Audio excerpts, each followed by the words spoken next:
VS എന്ന രണ്ടക്ഷരത്തിന് പോരാട്ടം എന്നുകൂടിയാണ് അർത്ഥം.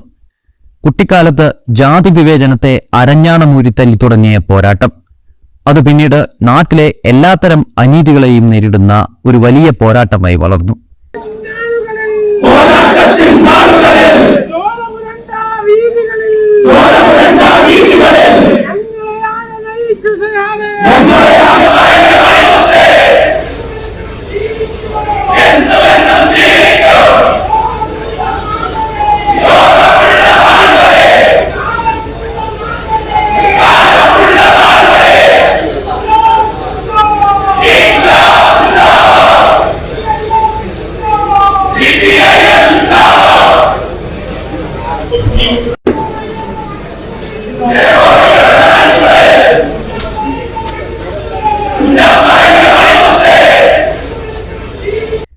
ഏഴാം ക്ലാസ്സിൽ വെച്ച് പഠനം നിർത്തേണ്ടി വന്നതായിരുന്നു അദ്ദേഹത്തിന്റെ ബാല്യം. 4-ാം വയസ്സിൽ അമ്മയും 11-ാം വയസ്സിൽ അച്ഛനും നഷ്ടപ്പെട്ടു. അനാഥത്വത്തിൽ VS പതറിയില്ല. കൗമാരകാലത്ത് തന്നെ ജ്യേഷ്ഠന്റെ തയ്യൽ കടയിൽ തൊഴിലാളിയായി. അവിടെ നിന്ന് ആസ്പിൻ വാൾ ഫാക്ടറിയിലെ തൊഴിലാളിയായി ജീവിതം മുന്നോട്ട്. അതിനിടയിൽ P. കൃഷ്ണപിള്ളയുമായി കണ്ടതും കൃഷ്ണപിള്ളയിൽ നിന്ന് ലഭിച്ച പാർട്ടി ക്ലാസും VSനെ തൊഴിലാളികളുടെ സംഘടനാ നേതാവാക്കി മാറ്റി. അതിനുശേഷം 18 വയസ്സാകുന്നതിന് മുൻപ് തന്നെ P. കൃഷ്ണപിള്ളയുടെ നിർദ്ദേശപ്രകാരം കമ്മ്യൂണിസ്റ്റ് പാർട്ടി അംഗത്വം ലഭിച്ചു. പിന്നീട് കൃഷ്ണപിള്ള തന്നെ നിർദ്ദേശിച്ചതനുസരിച്ച് കുട്ടനാട്ടിലേക്ക് പോകുന്നു. അവിടെ നിരക്ഷരനും നിസ്വാർത്ഥനുമായ കർഷക തൊഴിലാളികളെ സംഘടിപ്പിക്കുക എന്നതായിരുന്നു ദൗത്യം. വിശപ്പും ശാരീരിക ക്ലേശങ്ങളും വകവയ്ക്കാതെ കഷ്ടിച്ച് 20 വയസ്സ് മാത്രം പ്രായമുള്ള അച്യുതാനന്ദൻ കുട്ടനാടൻ കായൽ വരമ്പിലൂടെ ഒത്തിരി സഞ്ചരിച്ചു. കർഷക തൊഴിലാളികളെ വിളിച്ചുകൂട്ടി. അവർ നേരിടുന്ന പ്രശ്നങ്ങളെയും നാടിന്റെ സാഹചര്യങ്ങളെയും കുറിച്ച് നീട്ടിയും കുറുക്കിയും തന്റേതായ ശൈലിയിൽ ആവർത്തിച്ച് പറഞ്ഞ് അവരെ ബോധ്യപ്പെടുത്തി. ജന്മിമാർക്ക് വേണ്ടി പണിയെടുക്കാൻ പീഡിപ്പിക്കപ്പെട്ടവരല്ല, മറിച്ച് ജന്മിയുടെ കാശും കീശയും വീർപ്പിക്കാൻ എല്ലുമുറിയെ പണി ചെയ്യുന്നവരാണ് തൊഴിലാളികളെന്ന് അവരെ ബോധ്യപ്പെടുത്തി. ആ കഠിനാധ്വാനത്തിന് ന്യായമായ കൂലിയും അന്തസ്സും ലഭിക്കേണ്ടതുണ്ട്. അത് ഒഴിച്ചുകൂടാനാവാത്ത അവകാശമാണെന്നും അവരെ മനസ്സിലാക്കി. വർഷങ്ങൾ നീണ്ട VSന്റെ ത്യാഗനിർഭരമായ പ്രവർത്തനങ്ങളുടെ ഫലമായാണ് തിരുവിതാംകൂർ കർഷക തൊഴിലാളി യൂണിയൻ എന്ന കർഷക തൊഴിലാളികളുടെ ആദ്യ സംഘടന രൂപീകൃതമാകുന്നത്.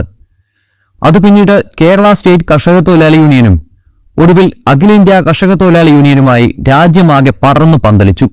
അങ്ങനെ രാജ്യത്തെ പാവപ്പെട്ട കർഷക തൊഴിലാളികളുടെ കരുത്തുറ്റ സമര സംഘടനയായി അത് വളർന്നു. VS ആണ് അതിന് തുടക്കം കുറിച്ചത്.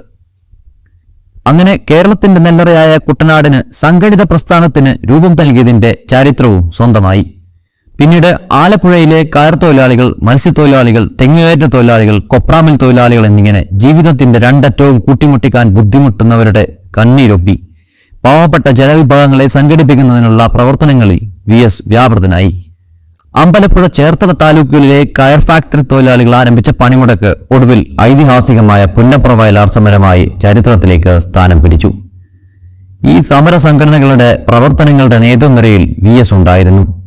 പുന്നപ്ര വെടിവെപ്പിന് തലേദിവസം ആലശ്ശേരി മൈതാനിയിൽ നടന്ന പൊതുയോഗത്തിൽ VS പ്രസംഗിച്ചിരുന്നു. അതിന്റെ പേരിൽ ദിവാന്റെ പോലീസ് കേസുമെടുത്തു. എന്നാൽ ഒരു കാരണവശാലും പിടികൊടുക്കരുതെന്ന പാർട്ടി നിർദ്ദേശത്തെ തുടർന്നായിരുന്നു അദ്ദേഹം ആദ്യം കോട്ടയത്തേക്കും പിന്നീട് അവിടെ നിന്ന് പൂഞ്ഞാറിലേക്കും ഒളിവിൽ പോയത്. പൂഞ്ഞാറിൽ വച്ച് രാഷ്ട്രീയ എതിരാളികൾ ഒറ്റിക്കൊടുത്തതിനെ തുടർന്ന് പോലീസ് പിടിയിലായി. പാലാ ലോക്കപ്പിൽ വച്ച് കേട്ടുകേൾവിയില്ലാത്ത തരത്തിലുള്ള പോലീസ് മർദ്ദനത്തിന് അദ്ദേഹം ഇരയായി. അടിയും ഇടിയും രോഷമടക്കാതിരുന്ന പോലീസ് അദ്ദേഹത്തിന്റെ കാൽവെള്ളയിൽ ബയനറ്റ് കുത്തിയിറക്കി. മൃതപ്രാണനായി മരിച്ചെന്ന് കരുതി അദ്ദേഹത്തെ പോലീസ് കുറ്റിക്കാറ്റിൽ മറവ് ചെയ്യാൻ കൊണ്ടുപോയി. കുഴിവെട്ടുന്നതിനിടയിൽ ശ്വാസമുണ്ടെന്ന് മനസ്സിലാക്കി. തിരികെ കൊണ്ടുവന്ന് പാലാ സർക്കാർ ആശുപത്രിയിൽ പ്രവേശിപ്പിച്ചു. പിന്നീട് മാസങ്ങൾ നീണ്ട ചികിത്സ കഴിഞ്ഞിട്ടും കാൽ നേരെയായില്ല. ഇതിനിടയിൽ പോലീസ് എത്തി ആലപ്പുഴ സബ് ജയിലിലേക്ക് മാറ്റി. അവിടുന്ന് പിന്നീട് പൂജപ്പുര സെൻട്രൽ ജയിലിലേക്ക്. ഒടുവിൽ സ്വാതന്ത്ര്യം ലഭിച്ച ശേഷം ജയിൽ മോചിതനായി. ആലപ്പുഴയിലെ കമ്മ്യൂണിസ്റ്റ് പാർട്ടിയുടെ ജില്ലാ സെക്രട്ടറിയായി.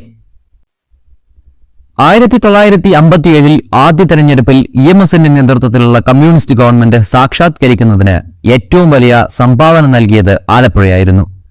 ആകെയുള്ള 11 സീറ്റിൽ 9ലും കമ്മ്യൂണിസ്റ്റ് പാർട്ടിയായിരുന്നു വിജയിച്ചത്. പിന്നീട് 1958 നടന്ന ദേവികുളം ഉപതെരഞ്ഞെടുപ്പിന്റെ ചുമതലയും VSനായിരുന്നു. അദ്ദേഹത്തിന്റെ ധീരമായ തെരഞ്ഞെടുപ്പ് പ്രവർത്തനത്തെ തുടർന്ന് ആ തെരഞ്ഞെടുപ്പിൽ കമ്മ്യൂണിസ്റ്റ് പാർട്ടി നേതാവായ റോസമ്മ പുന്നൂസ് വിജയിച്ചു. അതോടെ EMS ഗവൺമെന്റിന് ഒന്നുകൂടി ശക്തി കൈവരിക്കാനായി.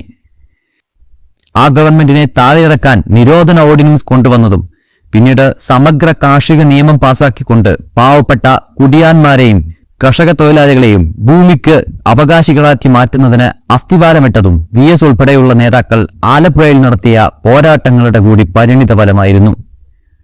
1970 ജനുവരി 1 ആരംഭിച്ച മിച്ചഭൂമി വളച്ചുകെട്ട് തുടങ്ങുന്നതിന് മുന്നോടിയായി 1969 ഡിസംബർ 14 ആലപ്പുഴ അറിവുകൾ ക്ഷേത്രം മൈതാനിയിൽ ലക്ഷങ്ങൾ പങ്കെടുത്ത് നടത്തിയ സമരപ്രഖ്യാപനത്തിന്റെ സംഘാടകരിൽ പ്രധാനി VS ആയിരുന്നു.